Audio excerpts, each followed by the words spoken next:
Take your time to adjust your sitting posture. Slowly adjust from the top of your head down to your toes. Take your time to slowly bring your attention back to be with your body senses. As you are adjusting your sitting posture and relaxing your muscle, you are turning back your attention to yourself gently. And in that way, the mind will stand still with ease and naturally. The mind stands still naturally, will not bring any frustration. On the other hand, it will be very content, calm, and blissful. And with that feeling, we can remain meditating for as long as we like. Peacefulness and calmness will come, will emerge very easily.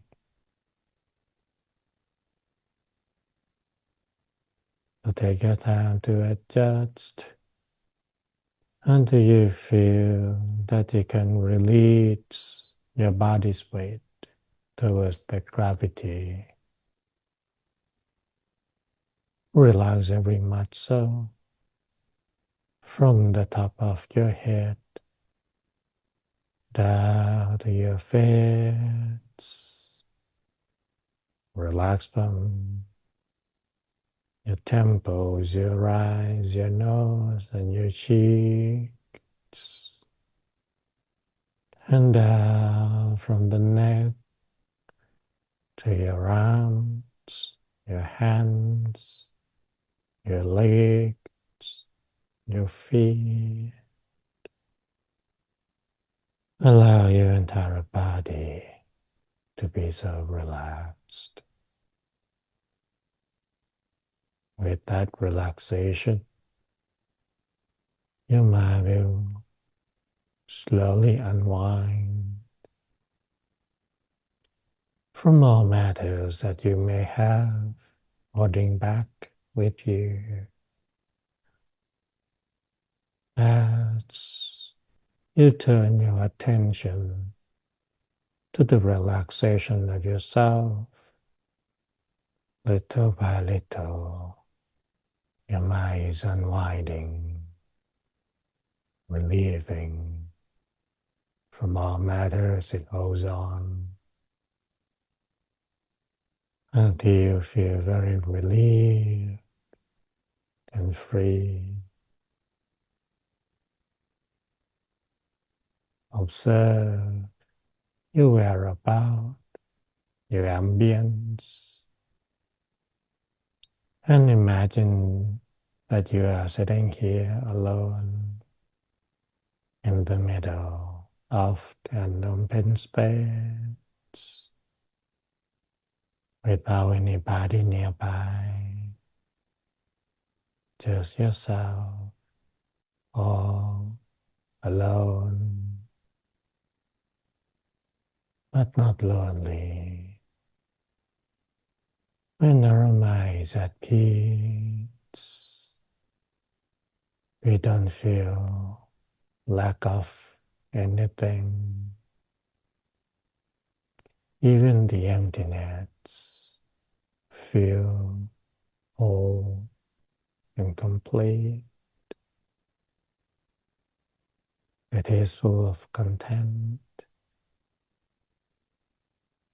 Even though we realize that we are alone in the solitude,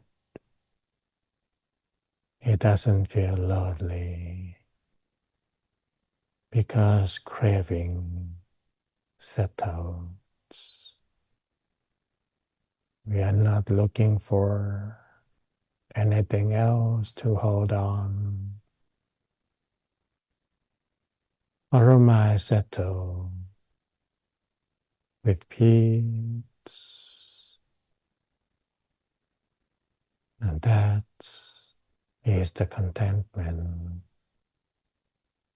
that fills the emptiness, that fills the loneliness. So take your time to adjust and make a feeling that you are here alone, feeling as if your surrounding space can expand until it touches the horizon. Just yourself alone, away from all matters and people, where you don't have to care about any demands or requests or anyone or any matters. Just like you are on your holiday at where you feel most at peace,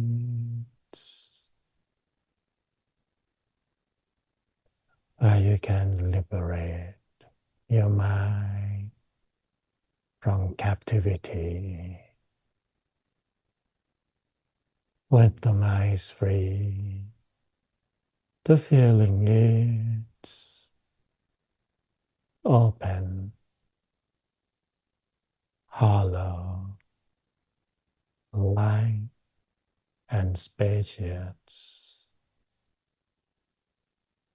Those are the feelings of a free mind,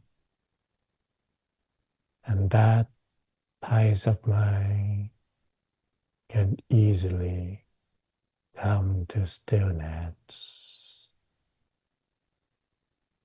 The comfort from the body slowly fill your mind when it is set free. That feeling relief that fill the rest of your body until you really feel settled down here at the present moment.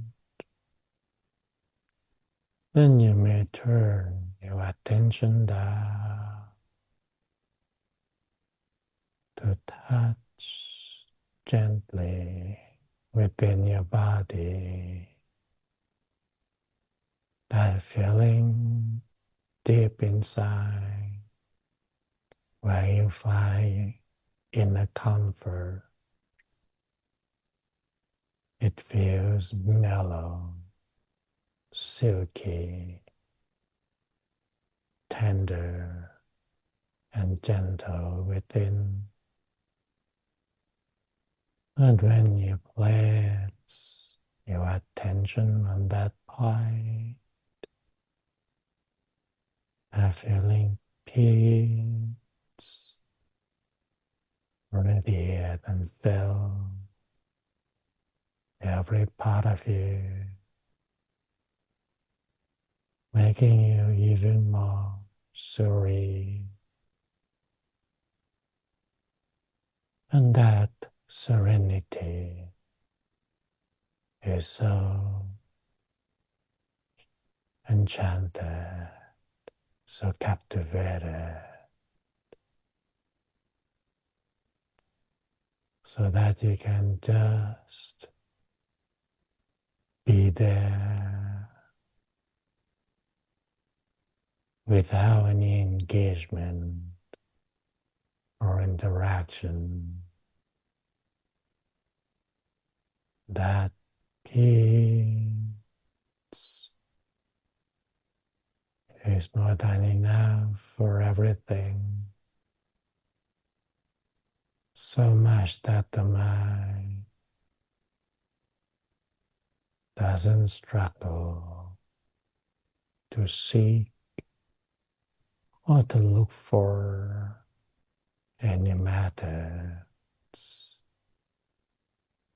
So settle it inside at the center of you, the point where you notice that deep comfort with that. Softly and gently, you may visualize a bright object like the sun, the full moon, or a tiny bright star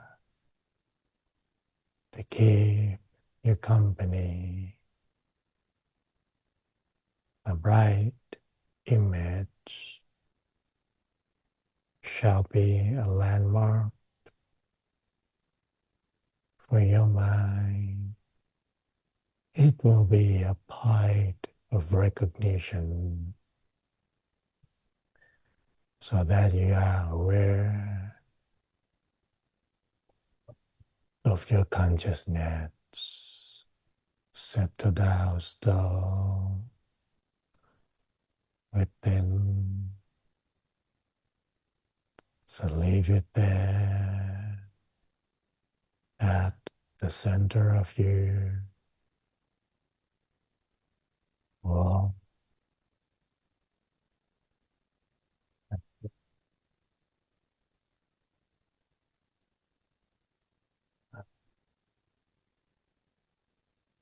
settle whatever out there. Leave them be for the moment. We give the time for our mind to immerse deeply within the peace, warm and bright, the sun inside ready. So let your mind rest with the center and the sun for a while.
สัพเพพุทธาภลปตาปัจเจกานันจะยังพลังอรหันตาเตเชนรกังกันธามิสัพพโสสัพพพุทธานุภาเวนะสัพพธรรมานุภาเวนะสัพพสังฆานุภาเวนะสัทธาโสติภะวันตุเต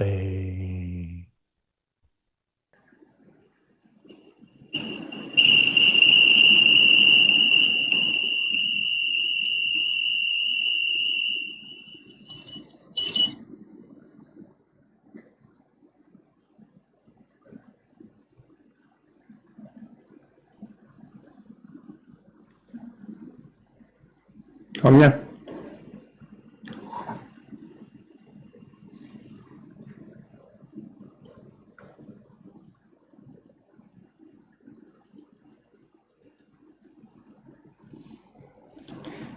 May I pay my deepest respect to the Triple Gem and the Great Masters. May I pay respect to all the senior monks and all the venerables. And good evening, all participants.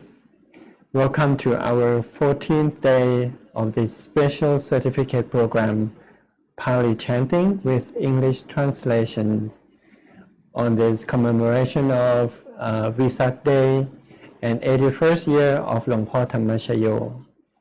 Today, we continue our exploration of the Dhammacakkappavattanasutta, the Buddha's first discourse that set the wheel of Dhamma in motion. Yesterday, we examined the historical context and Buddha's first sermon and began our study of the Four Noble Truths and concluded with the first of Eightfold Paths leading to the cessation of suffering. Today we will delve deeper into the remaining of these profound practices. These teachings form the core framework, or as Venerable Pasura called the master plan of Buddhist practice. As we continue chanting the sutta, we are developing both proper pronunciation and a deeper understanding of their meaning.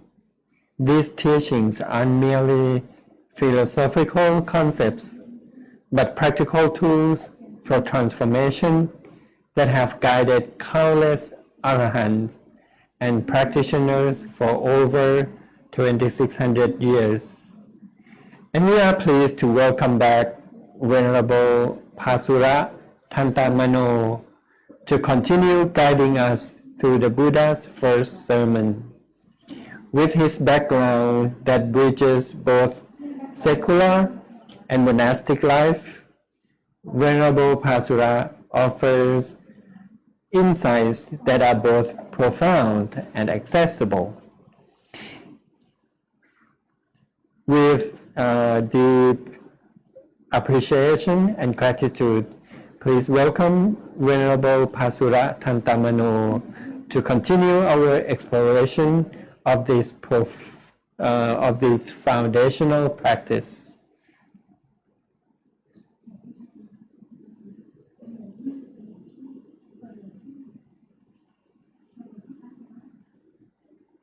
May I invite all the lay participants to offer our respect to the teaching monks. Bow, bow, bow. ขอกราบอาราธนาพระอาจารย์ครับบูชาพระรัตนตรัยครับ Let's start by paying respect to Triple Gem all together. Arahang Samma Sambuddho Bhagava Buddhang Bhagavantang Abhivademi Savakato Bhagavata Tammo Dhammang Namasami Supatipanno Bhagavato Savaka Sangho Sanghang Namami Han Tamayang Buddhasa Bhagavato Puppapa Kanamakarang Karomase Namo tassa bhagavato arahato samma sambuddhassa. Namo tassa bhagavato arahato samma sambuddhassa. Namo tassa bhagavato arahato samma sambuddhassa. I extend my humble respect to the venerables who has more vasa than me. Good evening, everyone. So welcome back to another sessions, continuing from yesterday that we have finished the first part that I went through the explanation of terms of historical fact, historical understandings, and how important and significant it is for the Buddha to deliver this sutta, and how important it is as the way it was deemed as the foundation of all Buddhist teachings. So yesterday I left you with the first part, or the first of the Eightfold Path. So today I will continue with that. So, all right. So yesterday I was talking about how the Buddha appeared to the group of five monks, Panchavakkiya, and affirmed that I have found the middle path, and that middle path that leads to seeing, or insight leads to knowledge. And because see and know, the Buddha understood what it's like with the Dhamma, with the reality, and that leads to calmness and realization into awakening, and also to the liberation. And that is the Buddha left the group of five monks to understand that, and also explain that in order for all of that to continue further, the middle path has to go through the Eightfold Path, to be precise, which is the 8 points. And in the Tipitaka, of course, the right view we're explaining as all these 10 right views, or Dhammacakkappavattanasutta.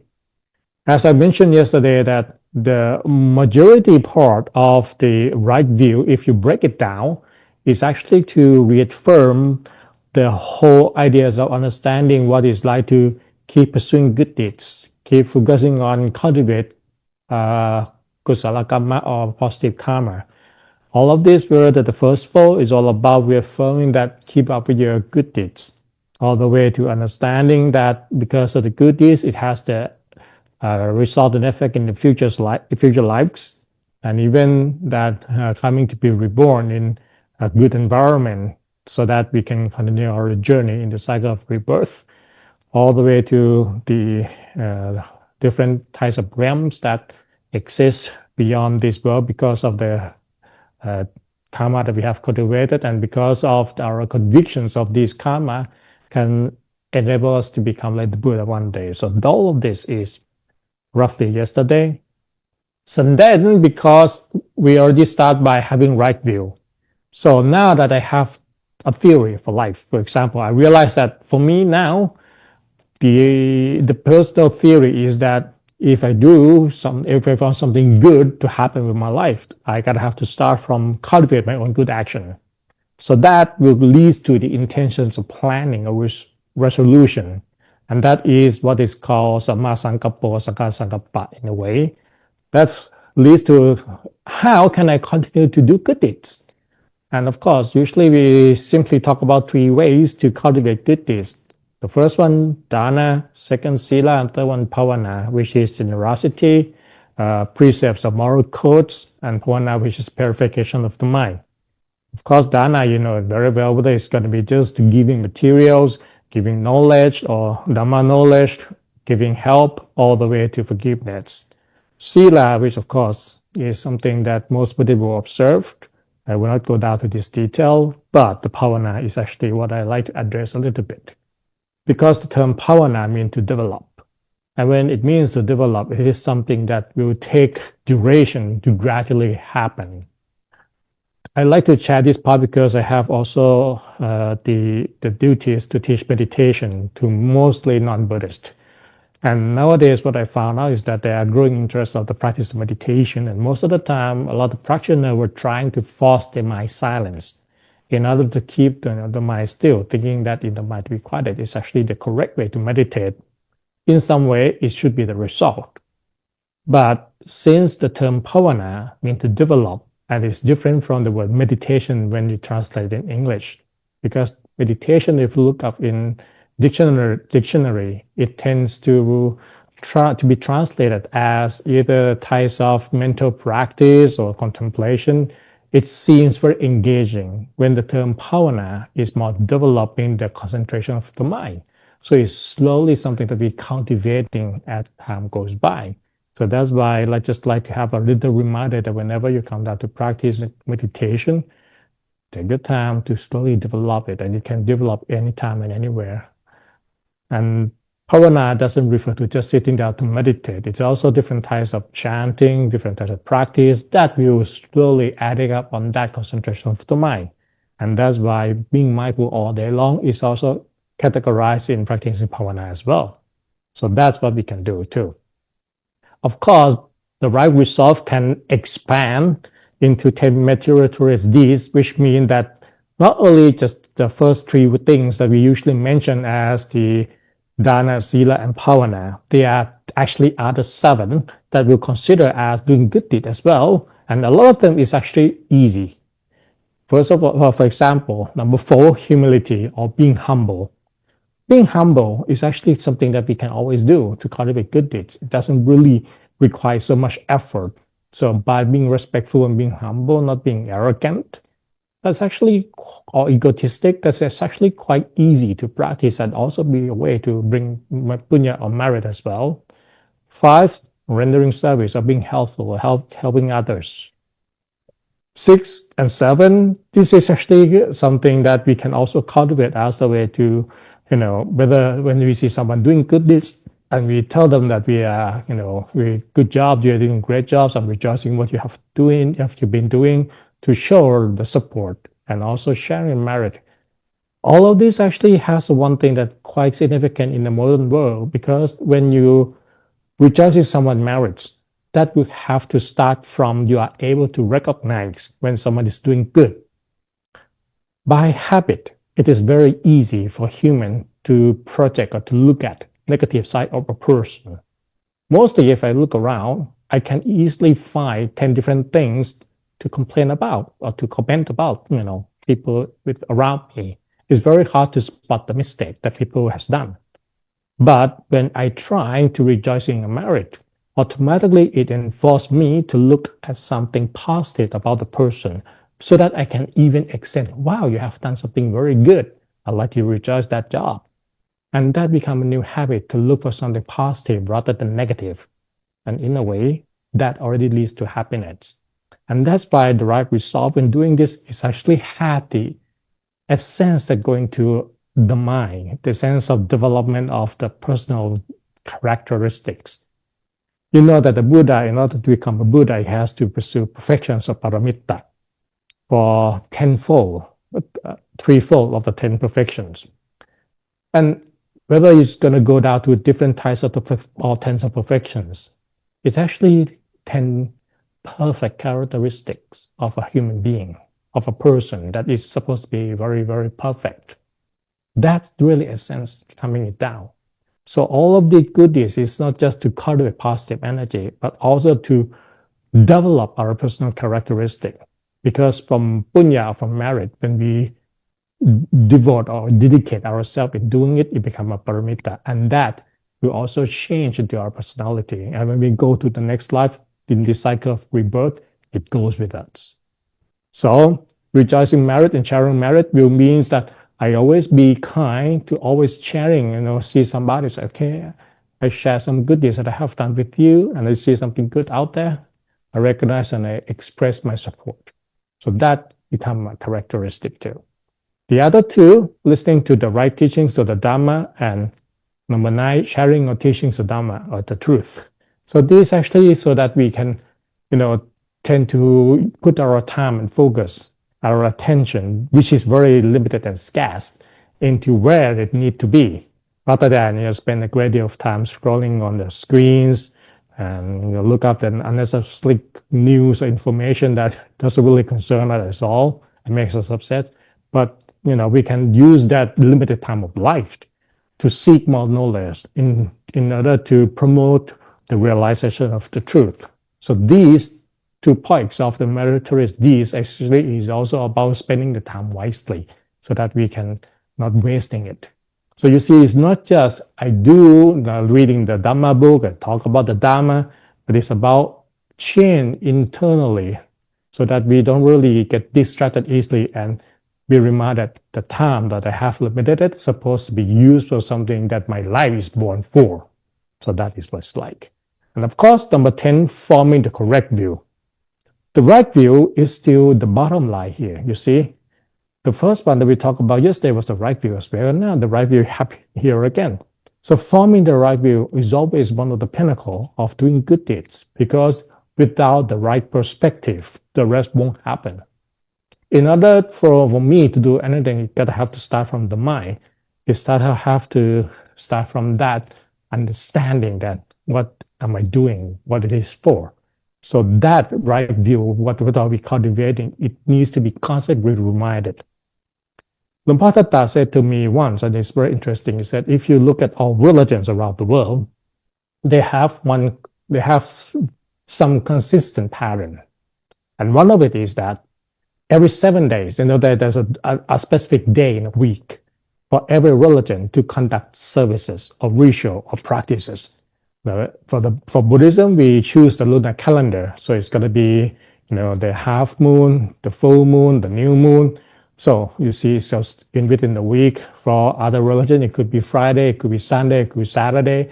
But they pick the specific day of a week in order to practice it.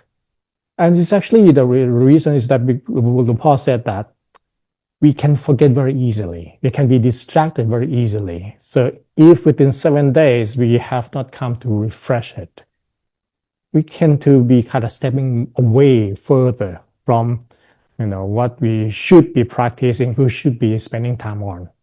And other temptation or other is going to take it away.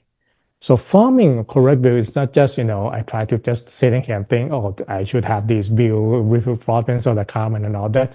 But it's also go through all of these practices on the daily basis, on the weekly basis, so that I can refresh what am I doing? What is really the meaning and the values that I should pursue? So that is actually the aspect of forming correct view. It's the foundation of the rest of other aspects that we're going to be talking about. So from the right resolve, the next part of the Eightfold Path, number 3, is the right speech. The right speech, very simple, because when to apply to practice right speech is actually just like in the 5 precepts. Don't speak telling lies, using words that create the divisions among groups of people, the divisive speech. Don't use rude word or harsh speech, and don't talk either chatting or gossiping behind people's back. So those 4 things are the way to speak properly, things that we shouldn't speak about. So in order for us to develop the right speech, and when we develop the right speech, that also enables us to develop one of the very important Buddhist practice, and that is called satya. Satya or truthfulness is not just speaking of the truth, but also being committed to what I'm saying. Each word that I deliver has meaning, has a strength on its own. So when I say something, I uphold the value of it. I commit it to what I'm saying. So it will actually make everything expression that I make valuable and committed. So that is not just the aspect of, I don't tell lies, but in order to uphold what is the truth. On the bottom line, what is the Buddhist practice is all about? It's all about discover the truth. The Dhamma means the truth, right? So that's by developing right speech is always all about us focusing on what is the truth. So we're developing satya, and satya is also one of the 10 perfections. Not only just one of the 10 perfections, it's one of the very last. So that is something that takes lifetimes to develop for someone to be obtaining the characteristic of be truthful, of be committed, of be serious. So that's what it is. So not only to have to avoid these type of false speeches, because I know sometimes when people ask me a lot of questions that, oh, but in many situations, it's not easy for me to speak the truth all the time. What should I do? The Buddha actually kind enough to give us the criteria how to deliver our words. So these are the 5 principles that in order to say something, at least you can have to take consideration of these 5 factors. That if you have them all, great. If you don't, hold your tongue. First of all, truth. Everything that I gotta say it has to be the truth. It cannot be something twisted. Even this concept of white line that people usually say that when times it's hard, I can avoid with using white line. Think of it this way, that every single time, even though that lie doesn't really hurt anybody, but that means instead of I'm facing reality, I choose to dodge it, like dodging the bullet. So try to step away instead of dealing with it head on. So I will run away or step away from engaging with the truth and resolve it. So in that way, it becomes my habit to always step aside. So that's why it's always the truth. Then timely. Timely is actually the right time. Not only that you speak the truth, you can be very straightforward and blunt, but you have to look at the person you're talking to. Are they ready to listen to it? Because if not, you probably get punched in your face instead of listen to your words. And then number 3, it has to be kind words. Not only that it has to be the truth, not only that it has to be the right time, but you gotta have to choose the right words. Because if the word that you express, doesn't really sound good to hear, doesn't really sound convincing, the choice of word really make different. And that is why Buddha also put it there that you gotta have to put the right words into it. And of course, number 4, beneficial. It means that it has to bring some benefits. What I'm saying is not just to bluntly telling people in front of the face that they are terrible or something, but okay, so that they be inspired enough to make change and make development, with some purpose. And to the last one, it must come from goodwill, from kindness. I'm being kind, so I'm telling you this. So these are the 5 points, truth, right place at the right time, with the right choice of words, with purpose and with kindness. If not, hold it there. Wait for the right time, wait for the right moment. So that is some way that Buddha even take into consideration to explain that if you have to speak, how to. So the right action which comes after the speech, right actions in this state, we talk about the first 3 of the 5 precepts, from abstention of killing, abstention from taking what is not belong to us or stealing, abstention from sexual misconduct. So this one is pretty simple. It's about realizing that everybody loves their life, their property, their family, and if I don't like these to be taken away, I should uphold the values and integrity, not taking from others as well. So from the right action to the right livelihood. Right livelihood, of course, human life cannot just depend on its own without consumption. And in order to consume, we have to work in order to get resources for consumption and for survival. The Buddha also explained that what are the types of livelihood in so-called miccha vaniccha, which means types of occupation or trade that we shouldn't employ. And he listed that into 5 things, dealing in human beings. This actually, sounds weird in the direct translation, but if I change it in the word to human trafficking, slave. So those things are starting to get clearer into the modern context. Using, because we're exploiting other human beings for our own benefit. That is, Buddha said, not in the kind of right livelihood. Number 2, dealing with weapons, selling arms or weapons that we know that this is actually going to end up used for taking lives of others. Number 3, dealing with flesh in terms of, the animal that we sell for meat. So those are dealing in flesh. Alcohol, pretty clear on its own, and poison. Alcohol is actually clouded. We know that whenever who is consuming it is going to cloud them from having the right consciousness. And without consciousness, people will end up doing something bad and wrong, even they don't even realize, because they have less holding on to their own control.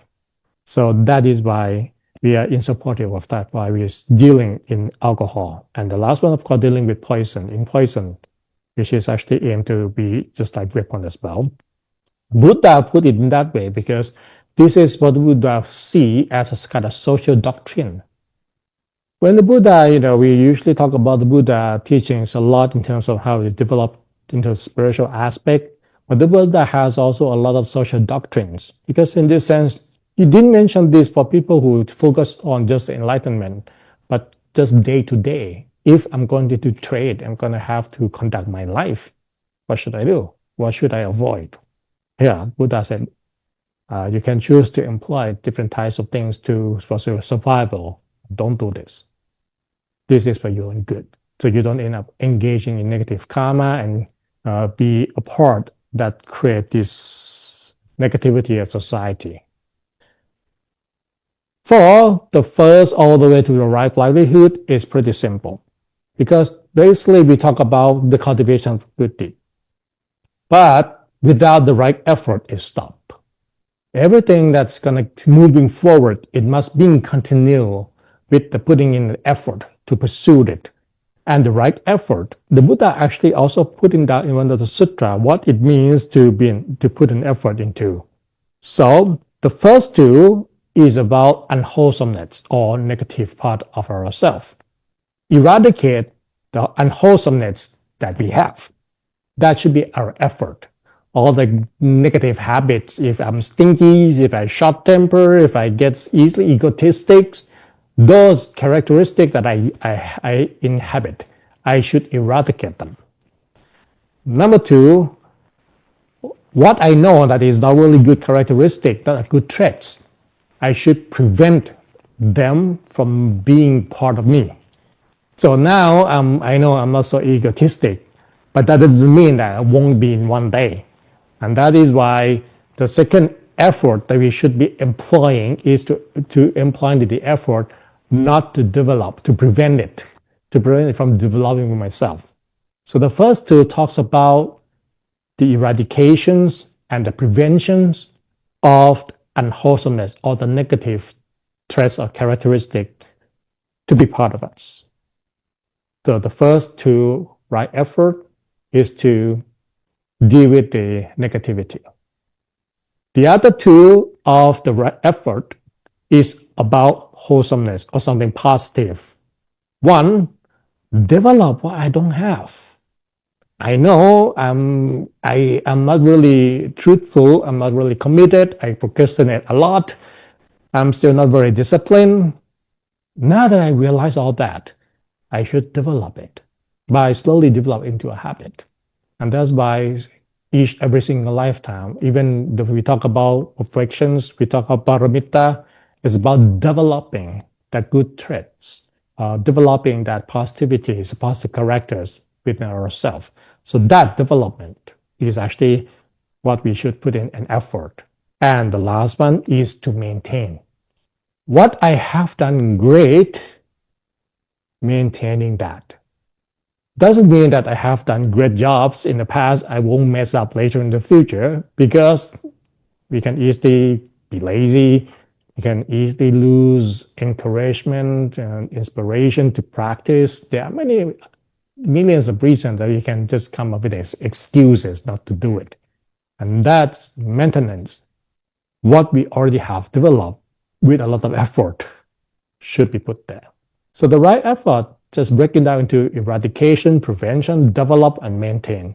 Always remember just simple 4 words. Eradicate, prevent, develop, maintain. And that is to put the effort in what is necessary for life. So that is the right effort is about. From the right effort, it's down to right mindfulness. When I put an effort into something, automatically it brings about mindfulness. I'm becoming more aware of what I'm doing. But the right effort in this sense in the text also explained furthermore in terms of the mindfulness that related to meditation practice. Because now in this part, don't forget that the Eightfold Path, when it was mentioned for the first time, it was mentioned to those group of 5 monks who intensively practice it. So the Buddha emphasized on what is so-called the right mindfulness. And this is actually quite interesting. Of course, generally in the text, we talk about mindfulness as thing that you can find in Satipatthana from the mindfulness of the body, sensation, the mind, or the mental content or properties of the Dhamma. So those are the main forward things of the mindfulness that usually address a lot in the text. Whether being mindful of the body in the body, sensation in sensations, and etc. etc. For the mind, I know that we talk about Vedana. Vedana is perception or senses. Vedana is actually the first part of the mind when it's coming to contact from forms. What I see, hear, smell, taste, and feel, the moment I contact my senses, my physical senses is sent to the mind, become perception. So I see it. When I see, I notice that, oh, it's feel, I like it, I don't like it, it's hot, it's cold, it's pleasant, it's unpleasant. So we are being bombarded with our senses the whole lifetime. A lot of time, these are our distraction. These are our temptation. Because I could be sitting here looking at this camera right now.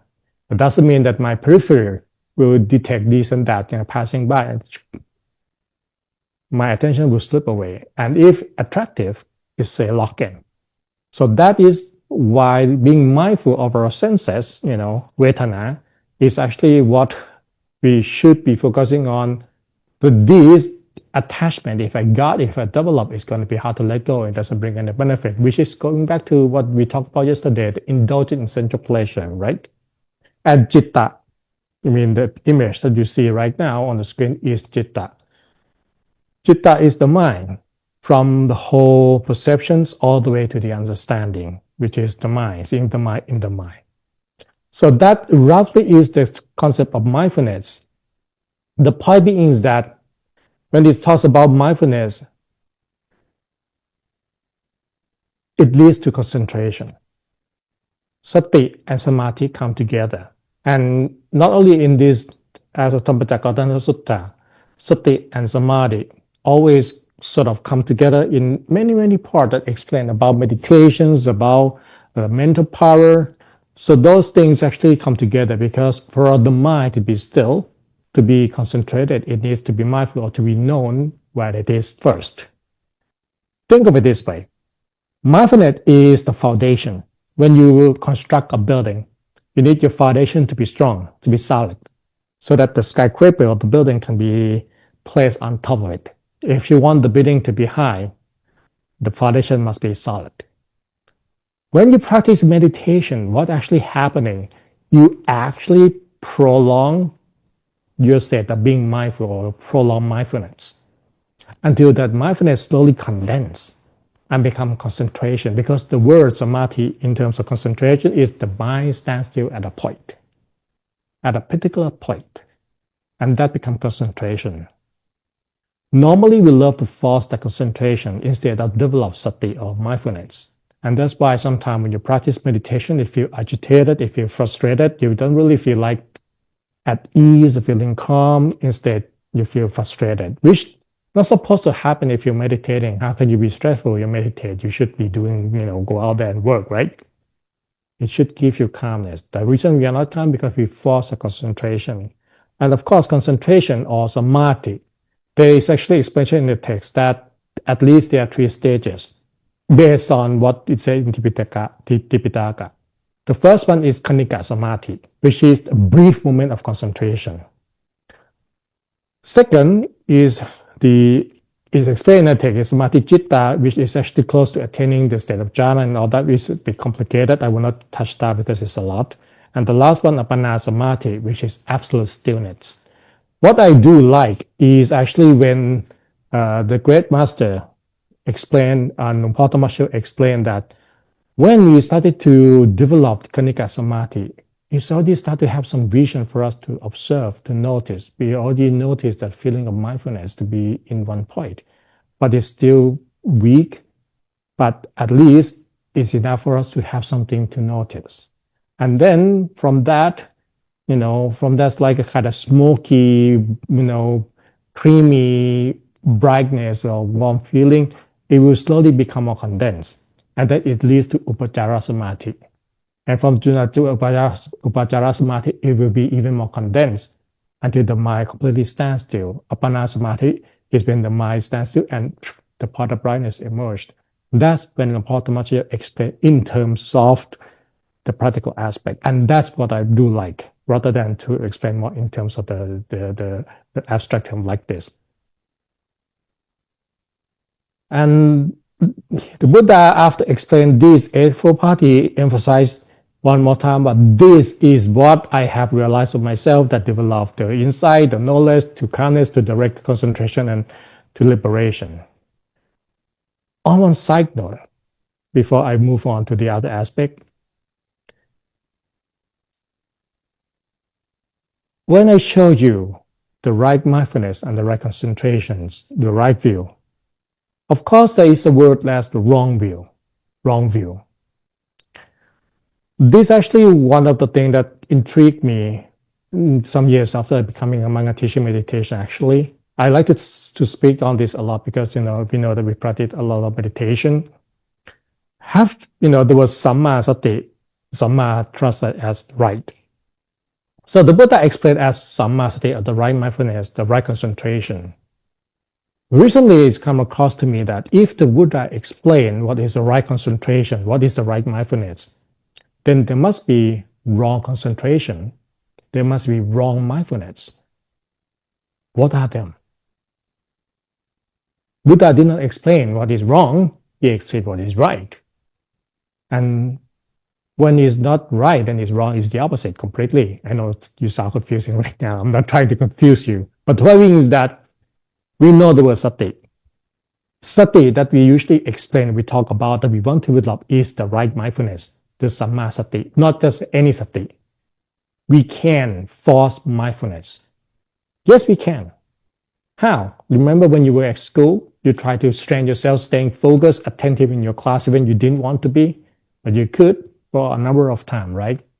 Each time you're doing so, you're very, very mindful. You're very concentrated and focused. Could you do it? Of course. But at what cost?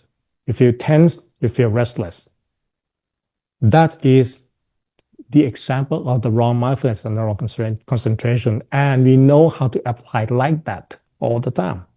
And that's why a lot of time when we practice meditation, we also enhance that intention or the feeling like on the screen.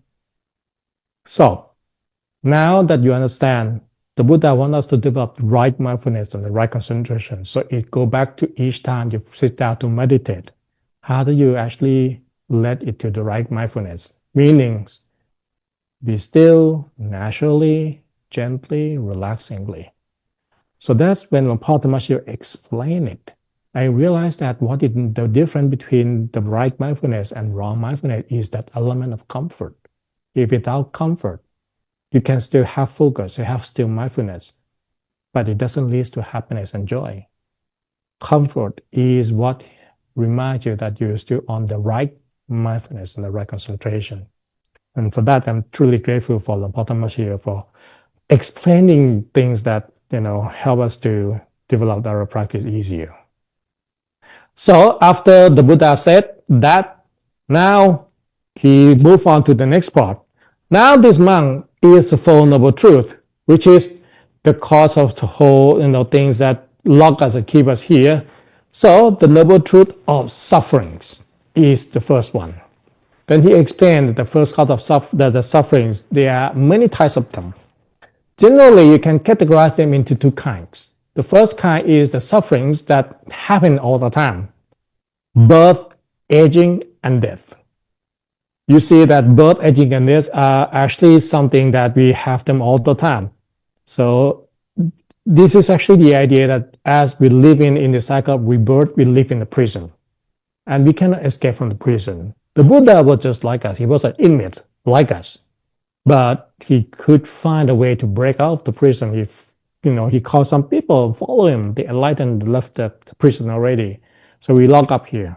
So birth, aging, and sickness is ongoing sufferings. So in order to end suffering, it has to end birth. And that is why it was mentioned as the noble truth of suffering start from birth, aging, and death. But that is just the beginning part. The next part of the sufferings is also all of this. These are what the nature, the characteristic of being suffered from Soka Pariteva Tukha, so Tomanas Supaya Sapituka. This part of the chanting, when I did it, I really appreciated the meaning of it because, wow, there are different types of sufferings that we really didn't really think about. Soka means sorrow, is when we are troubled, being restless, that we cannot really, for example, the feeling of grieving, feeling lost something that dear to us, that loved, and we cannot we cannot keep it with us anymore. That sadness that comes. Pariteva means lamentation. Lamentation is the feeling of holding on to something, that we're still holding on and create uneasiness. Tukha is pain. It's just pain. It can be depressed. It can be pain of illnesses. It can be different types of pain that come from losing, our status. Tomanat is distress. Tomanat is so-called distress or resentment. When you feel like looking at others, though they are better, they have a successful job, they get a new house, and feel the sense of resentment or disappointment, something that devoids us of comfort and happiness. That is what it's like. Upasayat, which is the feeling that we're crying in pain, in despair, with the losing of wealth, of materials, of people, something significant, then it feels that that kind of bursts out. And then the next one is apiye hisampayoko. These last two is actually kind of summarize of it that I really enjoy, because this talk about two phenomena that always happen in life. Sufferings in this part, beside birth, aging, and death, comes from the mind, is subjective. This part, not getting what we want or being parted from what we love, is something that we always have. I want it, I don't get it. Oh, this is fantastic, I want to have it all the time, but of course, it will change. And that is why the Buddha talks about the three marks of existence: impermanence, sufferings, or always changing, and anatta, not self, or unable to govern, unable to be in control. So this is the nature characteristics of things. And what we like to do is to go against the nature. I want something to be with me all the time and never changing. And that's why we always been frustrated, we always been suffer, because we are not accepting or embracing reality. We're trying to drag ourselves against the current, and that's make it hard. So, not getting what we want, separation from what we love, are common. At least, before this is a step to enlightenment and all, on this sense of being in the lay terms. When we realize these are the two things that we can't control and it will happen inevitably, what do we do about it? One, the time that we have with it, cherish it, spend it wisely. Two, when it lost, understand that there is nothing we can do.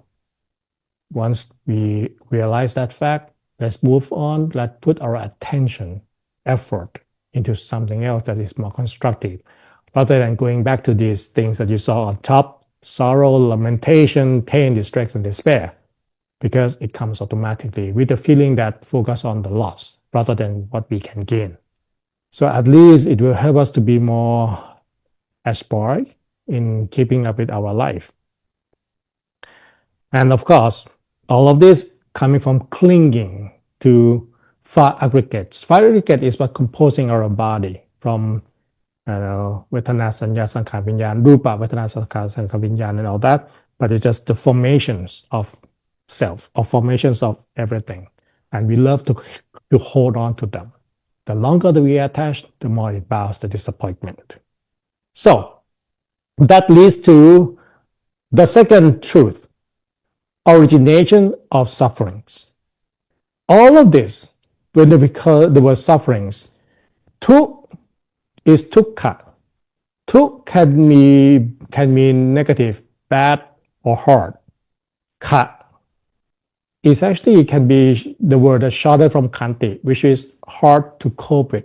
So together the word sufferings can mean hard to cope with, hard to be with, hard to be patient with.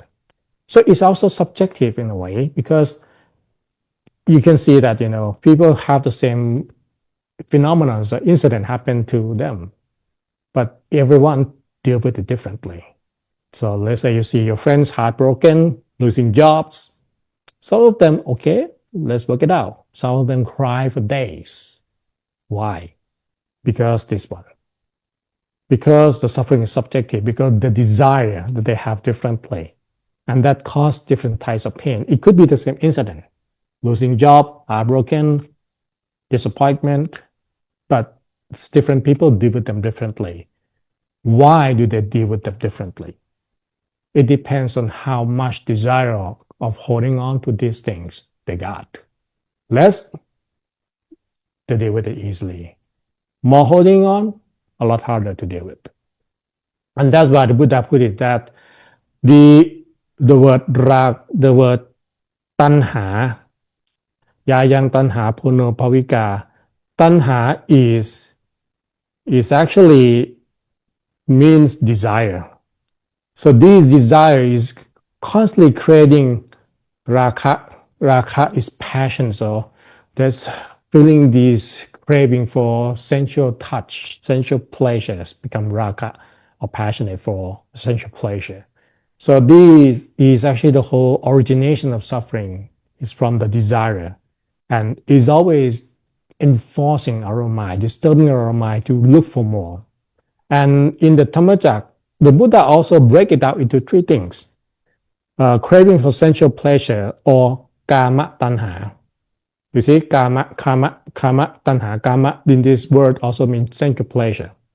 So tanha, craving or desire for some sensual pleasure. What are these?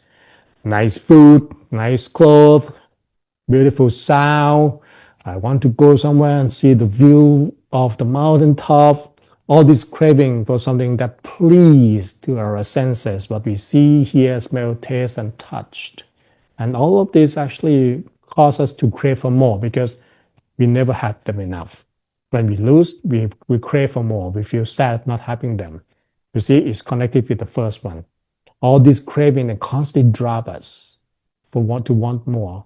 And that's why in the monk's practice, we have the practice of minimize all necessity. So for example, when we put the clothes on, we have to do the reflection that the clothes is to protect our body from heat, from cold, from insect bites, from skin irritation, and just to cover the part that should not be shown. So to do that, we remind ourselves not to over-consuming it, so that we understand each time I'm going to use any of this, I understand the purpose of them. So I don't end up overdoing it. I don't let the craving or desire dictate my decision in life. That is, why we do this practice. For you, I don't mean that you have to, shave your hair and start to putting robes on like me, but at least understanding that each time, look into yourself and ask yourself what is the difference between need and want. Each of you in different status have different need, but if we let want dictate our life, it is the desire, and that desire is endless. The more we engaging with the desire, the more not getting what we want, losing what we love, we keep coming, and it leads to pain, distress, resentment, etc., other sufferings. So that is the first part. Bhava tanha and vibhava tanha, craving for becoming and craving for not becoming, this is actually a bit more subtle, because this is not just the craving as something that we talk about in the kind of lay terms in kind of mundane world. So don't forget that when the Dhammacakkappavattanasutta was addressed, first time, the Buddha addressed to the 5 groups of monks who were there. They were sons of Brahmins. Brahmins are ascetic type. They are ascetic. So they practice, what we know today as Hinduism, but the old day was Brahmanism, right? So they hold the things as so-called atta. The first 2 teachers of the Buddha already practiced these types of, to reach Atman. We probably heard of Atman. Atman is Sanskrit for atta. So the practice is to reach the state of Atman, the self, so that they can find liberation of that. That's the belief was. So in that context, when the group of 5 monks who grew up in the Brahmin family, they would have learned in order to reach a state of liberation, a moksha, or moksha, they have to cultivate a practice, through self-modifications, through meditation, to reach that state of self. And that is 2 types, from the rupa bhava, arupa tanha, arupa bhava, which is the state of the form absorptions, just like the Buddha's 2 teachers. Is actually there, and they believe it's already at the end. So they're holding on to the state of attainment. They actually had a very good meditation to read absorptions, but they couldn't enlighten because they still hold on to it, hold on to that attainment of form absorption. So the rupa bhava. And that's why when the first teaching of the Buddha passed away, he was born in that rupa bhava, or rupa bhava in Thai. And the second teacher is the formless absorption that he attained, sent him to be in arupa bhava. This is actually cosmology. The world that we're living in is karma bhava. So these 2 is actually after that level of attainment of the meditation, they're reborn in terms of in the Brahman, form Brahman and formless Brahman, in this rupa bhava and arupa bhava.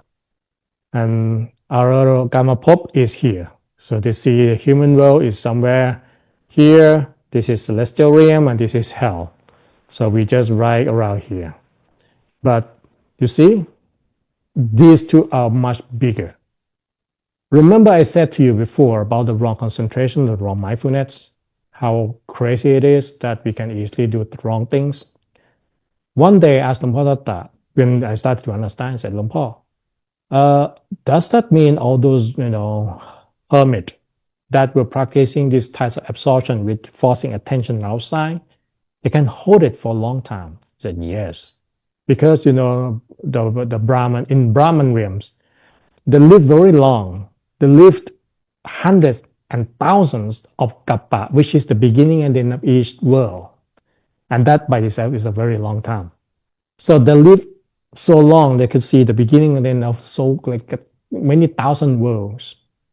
Sometimes they even forget how they got there. So that's how strong they're holding on to it. And that's why it's very hard to let go. So the passage the Buddha explained here, the craving for sensual, for becoming and not becoming, or craving for bhava or vibhava, is for those group of 5 months to let go. By telling them that, look, what you have been believing in, what we try to reach and hold on to, will not bring you what you're looking for. So you have to eliminate that desire. Even it's actually a good thing to have the desire for liberation. Don't get me wrong. Imagine that these group of 5 monks, they went, followed Siddhartha into the forest. What did they want? Enlightenment and rebirth is the kind of devotion that they were there to put in. But because of holding on to this, they couldn't reach it at all. And that's very, very interesting to see how just, not having the right explanation, the right teacher, we can end up holding on to it. There is actually a part in the Buddhist that called Sangyoshana, which is the fetter that binds us, that bind the minds in the cycle of rebirth. And basically the process of enlightenment is to eliminate this Sangyoshana. And they are divided into the lower and the higher. The lower first 5, and the higher is in the last 5. And interesting is that this actually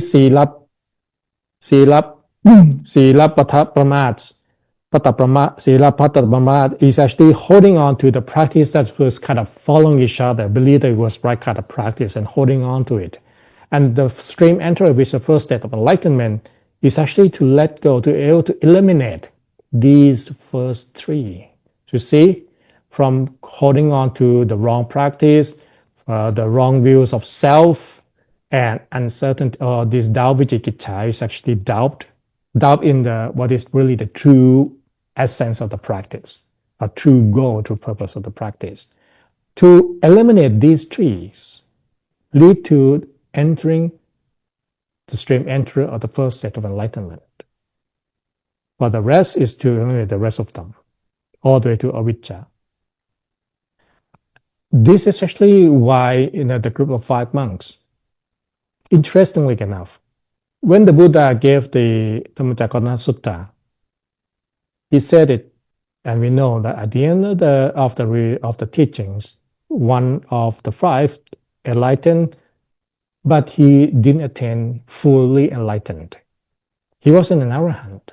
He only attained the Sodapatipun, which is the stream enterer, which means he could only eliminate just the first 3, not the rest of them. And that is actually not only just that. The rest, the other 4, still couldn't attain anything after listening to the Buddha, up to the point that the Buddha had to come back again the next day, repeat it. The next day, repeat it. And each day respectively, one of them attained stream enterer, which means the last one had to listen to it 5 times. Same thing, 5 times, to follow through the Buddha and be able to let go what they're holding on to so strongly. Because imagine all of this practice that they were ingrained in holding on to the wrong belief for a long time, until it's so deeply ingrained in the mind and very hard to let go.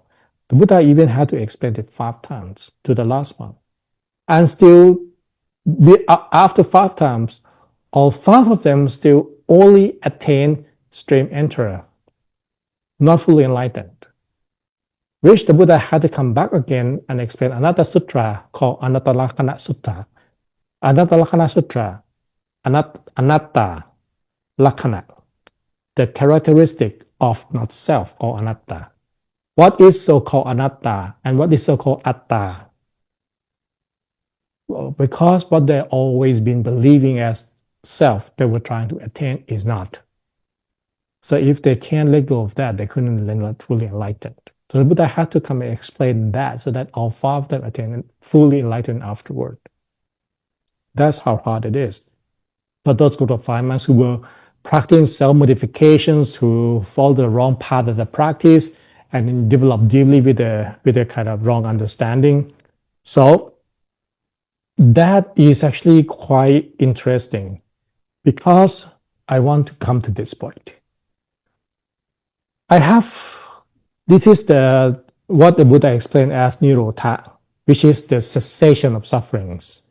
Come from Jako Patinisako Mutti Analayo. All of this is letting go, relinquish, release, renounce. All of it that we hold on is to relieve them and not carrying, not holding it back, not even craving for it anymore. Letting go all these desire, letting go, to stop all of that. What I really intrigued is that in English it's kind of easy because it's hearing the word cessation of sufferings. I choose the word here to stop sufferings because I like this word. But when I was young and in school, they teach Buddhism in school, and they talk about the Four Noble Truths. As the essence of Buddhist teachings, there's a state of sufferings, there's a cause of sufferings, there is a cessation of sufferings, and the path to end sufferings. And every single time when I was young and I learned about this, I have one curiosity that the order is messed up. Okay, I understand and realize there is sufferings, the first one, cool. The cause of sufferings come from desire, makes sense. There is a cessation of suffering, what that is. And that's a part of the path to end sufferings. And at that time when I was young, I couldn't comprehend it. So I think to myself, the path, the way to end suffering should come before the cessation of sufferings, right? Just between the fourth and the third. Until Long Paul explained that the great master, when he translated the word nirota or niroto, that, usually in English is translated as cessations, the end, he translated as stop. And that's changed the whole understanding. Because in the sense of stop, which in his, summarize of the whole teachings of the great master, to stop is the key to success. So when the mind stop at the right point, at the seventh base, it opened the path. So that's why Nirota came before the path. Only when the mind stopped, the path will reveal. So my point is that from this Nirota that Buddha explained as a cessation of sufferings, then he come back again to explain that because that there is a path that leads to the end of suffering, and it is called the Eightfold Path. Majjhima Patipata. Eightfold Path is Majjhima Patipata, or the middle way. And then the Great Master explained it like this, that to stop is the key to success.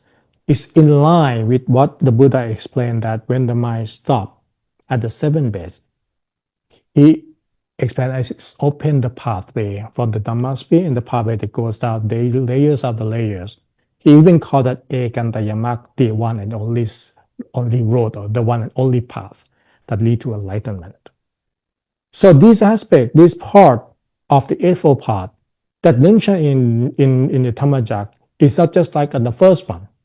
Because now in this part is about in the meditative understanding rather than in terms of the physical practice understanding. Now, imagine that when the Buddha explained it to this, he also explained to them that they are slowly developing, seeing, insight. Oh, there's some knowledge, there's some calmness. And then slowly, okay, you see the sufferings? Yes, you see the cause? Stop at this point, the path open.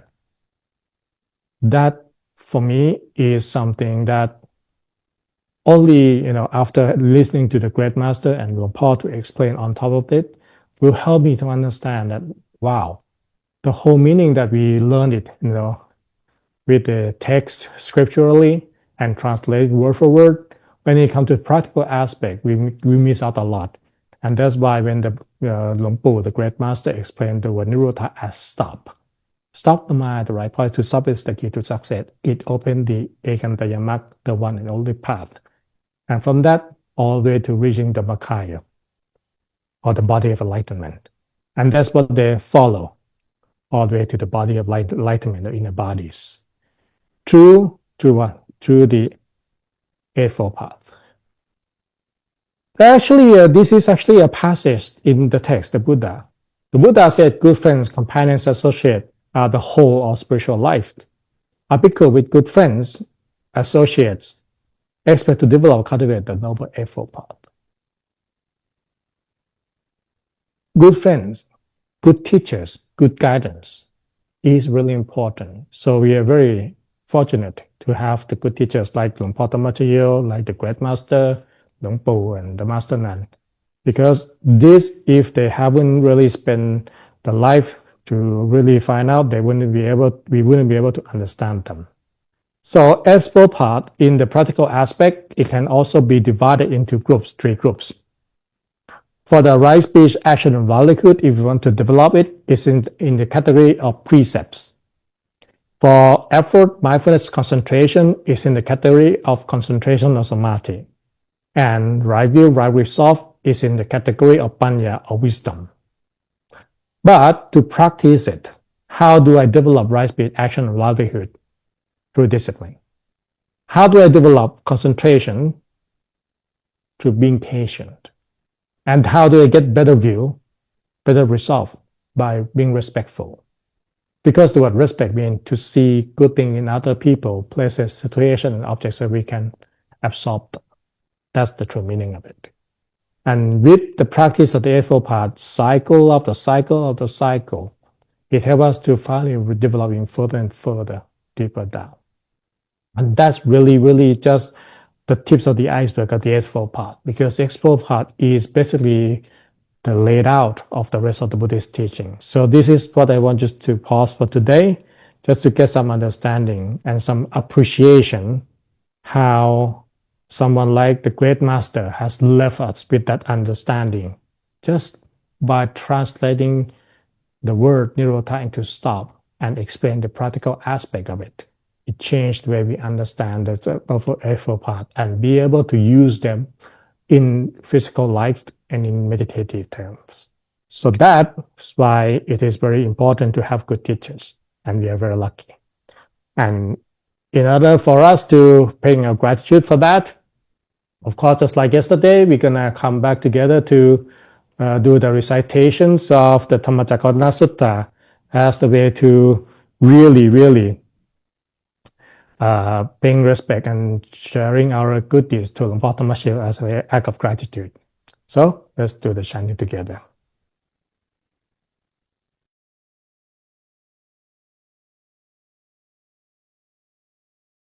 Eva me sutang Ekang samayang bhagawa paranasiyang viharati isipatane mikataye tatrako bhagawa pancawakhiye bhikkhu amante sitawe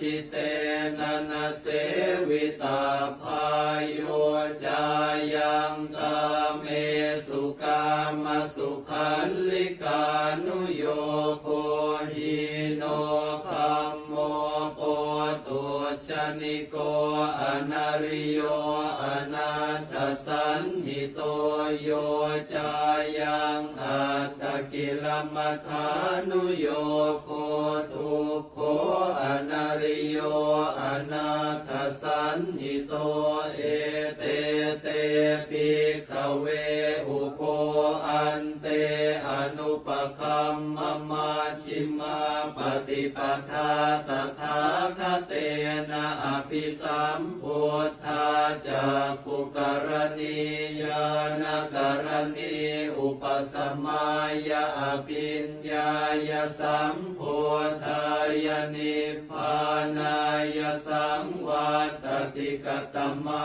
jasa bhikkhave machima patipatha tathakatena apisambuddha jakkukaraniya nakarani upasamaya apinyaya sambuddhaya nippanaya samvatati ayameva ariyo atthangkiko makho sayati thang sammaditi samma sankappo samma vaca samma kammanto samma achivo samma vayamo samma sati samma samadhi ayang kho sa bhikkhave machima patipatha tathakatena apisambuddha jakkukaraniya nakarani upasamaya apinyaya sambuddhaya nippanaya samvatati ithang kopana bhikkhave tukkhang ariya saccang chati pitukha chara pitukha maranam pitukha ขังโสกปริเทวทุกขโทมนัสสุปายาสาปิทุกขาอาปิเยหิสัมปโยโคทุกโขปิเยหิวิปโยโคทุกโขยัมปิชังนาลปฏิตัมปิทุกขังสังขิตเตนะปัญจุปาทานาขันธาทุกขาอิทังโขปนะภิกขเวทุกขสมุทัยโยอริยสัจจังยายังตัณหาโปโนภวิกานันทิราคสหคตาตาตตาตราภินันทินิสัยยติทังกามตัณหาภวตัณหาวิภวตัณหาอิทังโขปนะภิกขเวทุกขนิโรโธอริยสัจจังโยตัสสะเยวตัณหายาเสสวิราคนิโรโธจาโคปฏินิสสะโคโมติอนาลโยอิทังโขปนะภิกขเวทุกขนิโรธคามินีปฏิปทาอริยสัจจังอายเมวะอริโยอัตถังคิโกมาโคสัยยทิทังสัมมาทิฏฐิสัมมาสังกัปโปสัมมาวาจาสัมมากัมมันโตสัมมาอาชีโวสัมมาวายาโมสัมมาสติสัมมาสมาธิอิทังทุกขังอริยสัจจันติเมภิกขเวปุเพอนันโนสุเตสุธรรมเมสุจักขุงอุทปปาทิญาณังอุทปปาทิปัญญาอุทปปาทิวิชชาอุทปปาทิอาโลโกอุทปปาทิตังโขปนิทังทุกขังอริยสัจจังปริญญายันติเมภิกขเวปุเพอนันโนสุเต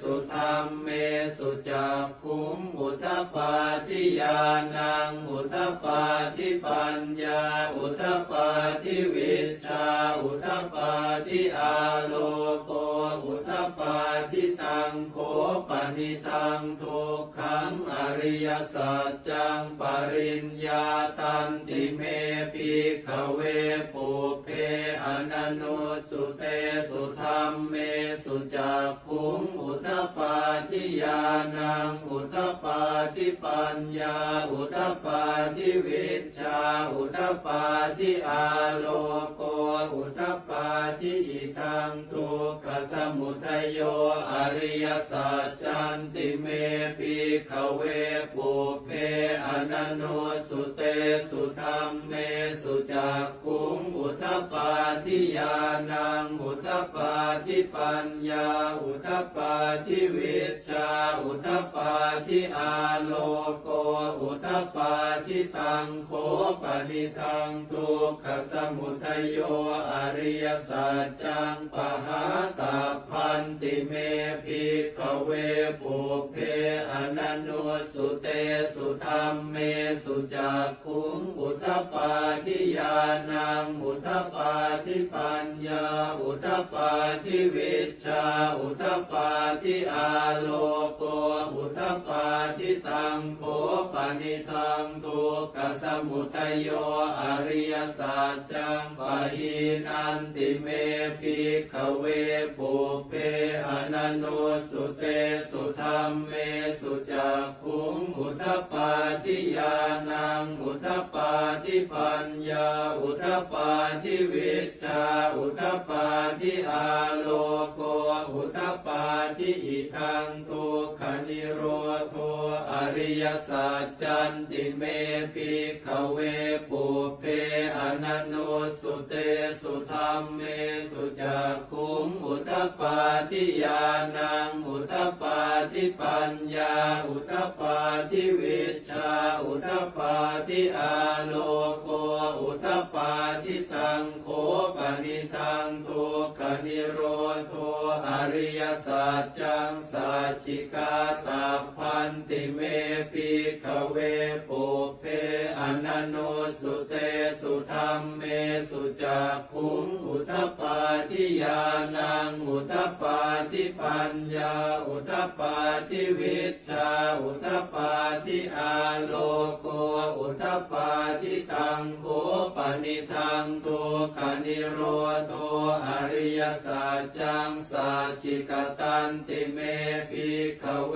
ปุพเพอนันโนสุเตสุธรรมเมสุจักขุงอุทปปาทิญาณังอุทปปาทิปัญญาอุทปปาทิวิชชาอุทปปาทิอาโลโกอุทปปาทิอิทังทุกขนิโรธคามินีปฏิปทาอริยสัจจันติเมภิกขเวปุพเพอนันโนสุเตสุธรรมเมสุจักขุงอุทปปาทิญาณังอุทปปาทิปัญญาอุทปปาทิวิชชาอุทปปาทิอาโลโกอุทปปาทิตังโคปนิทังทุกขนิโรธคามินีปฏิปทาอริยสัจจังภาเวตาพันติเมภิกขเวปุพเพอนันโนสุเตสุธรรมเม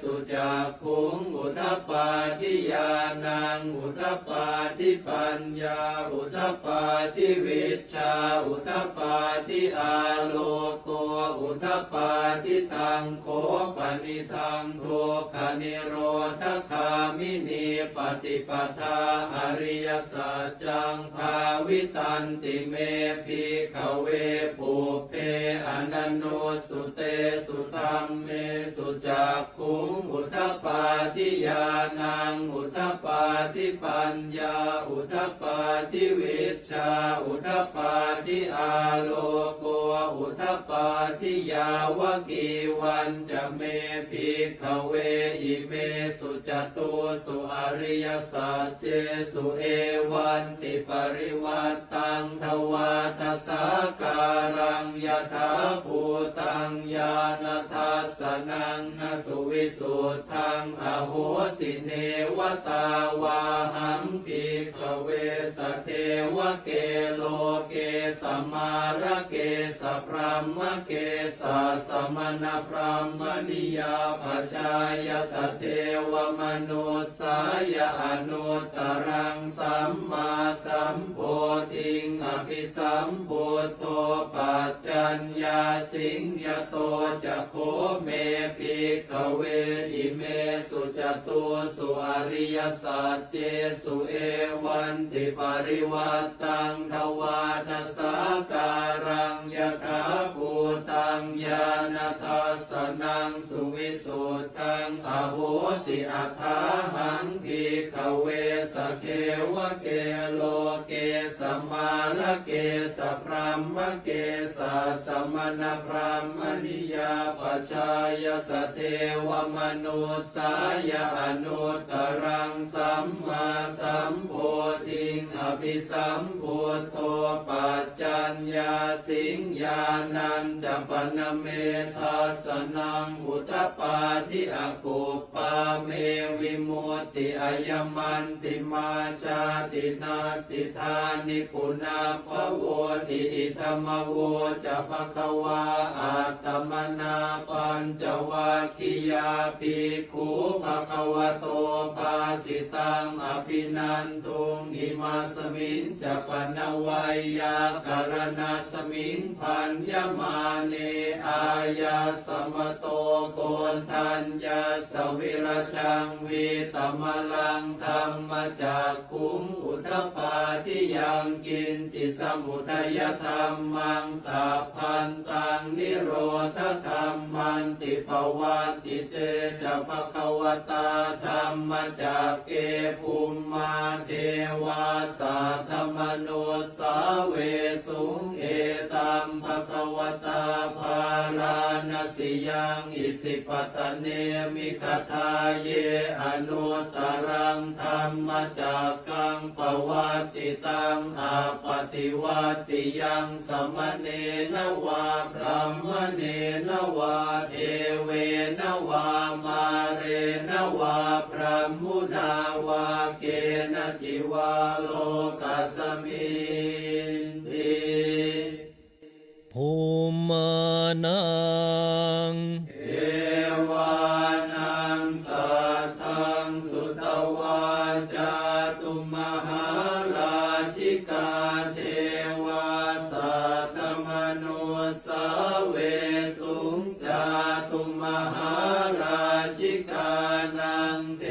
วานังสัทธังสุตวาตาวติงสาเทวาสัตตมโนสาเวสุงตาวติงสานังเทวานังสัทธังสุตวายามาเทวาสัทธมโนสาเวสุงยามานังเทวานังสัทธังสุตวาตุสิตาเทวาสัทธมโนสาเวสุงตุสิตานังเทวานังสัทธังสุตวานิมมานรติเทวาสัทธมโนสาเวสุงนิมมานรตินังเทวานังสัทธังสุตวาปรนิมมิต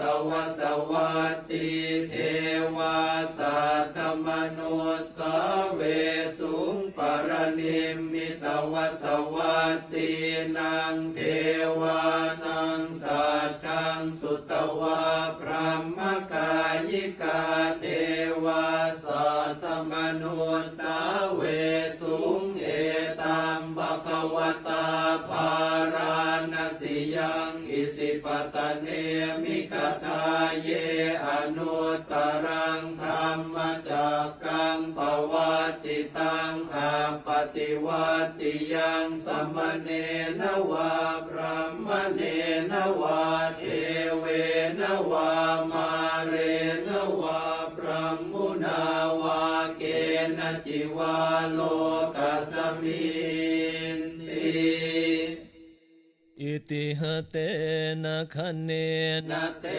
นะโมโหเตนะยาวะพรหมโลกาสัตโตอาภูคาจิอายัญจัตสสหัสสีโลกธาตุสังกัมปิสัมปะกัมปิสัมปะเวทิอาปมาโนจะโอลาโลโอภาโสโลเกปาตุนะโหสิอติกัมเมวะเทวานังเทวานุภาวังอัตโคภควาอุทานังอุทานเนสิอัญญาสิวัตโพโกนทันโยอัญญาสิวัตโพโกนทันโยติติทังอายสมโตโกนทันยาสอัญญาโกนทันโยตเววนามังอาโหสิติ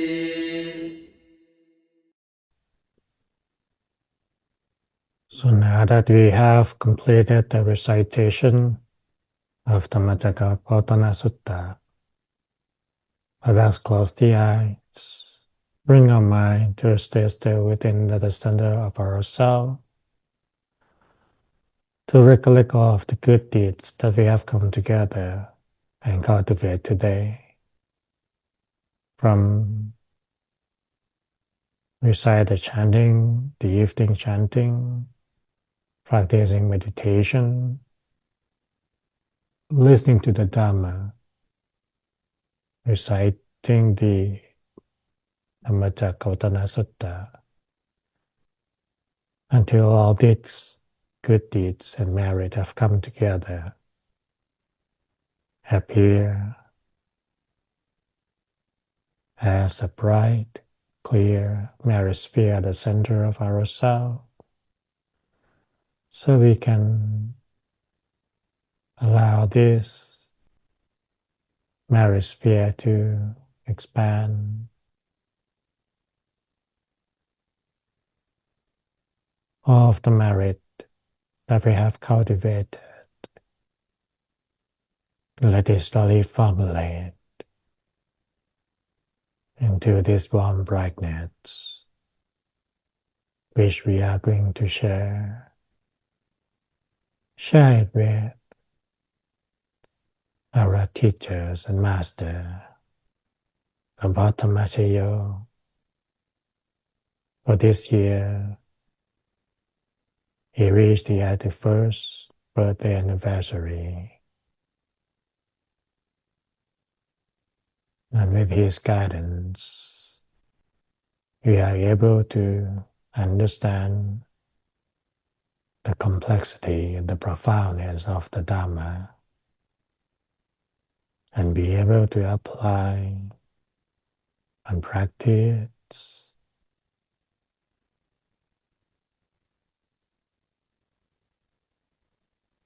So we offer this merit to Luang Por as a token of our gratitude. So may Luang Por continue to be the beacon, the guiding light for our pursuit of perfections. May he live long with good health, so that we can still have teachers that guide us on our path. So let's picture Luang Por inside at the merit sphere as we share it with him, as we offer it.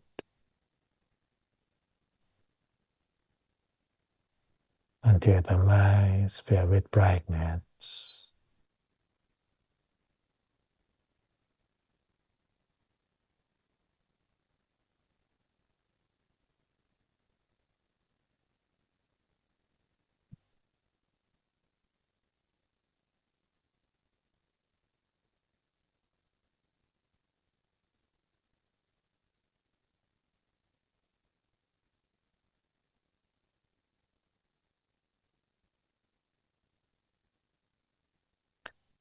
สัพเพพุทธาภลปตาปัจเจกานันจะยังพลังอรหันตานันจะเตเชนะระคังกันธามิสัพพโสสัพพพุทธานุภาเวนะสัพพธัมมานุภาเวนะสัพพสังฆานุภาเวนะสัทธาโสติภวันตุเต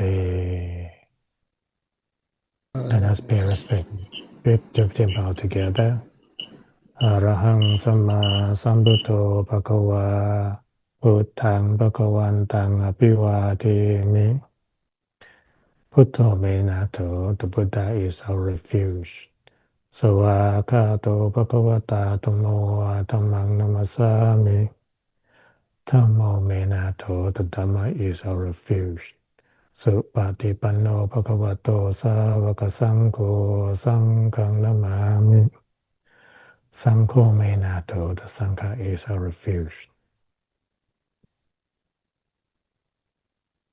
Participants, to offer our respect to the teaching monk. Bow, bow, bow.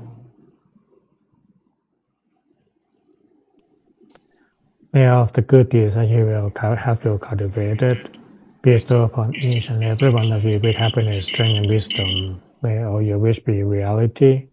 And whenever you practice meditation, may you easily discover and attain the Dhamma insight. And I offer my humble respect to all the senior monks attending here.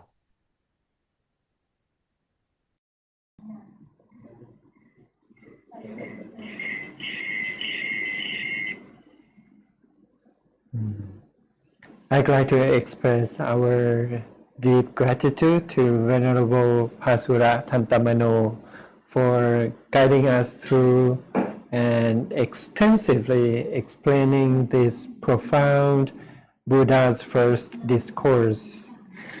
What makes this teaching so extraordinary is their practical, systematic nature, rather than mere philosophy or religious doctrine.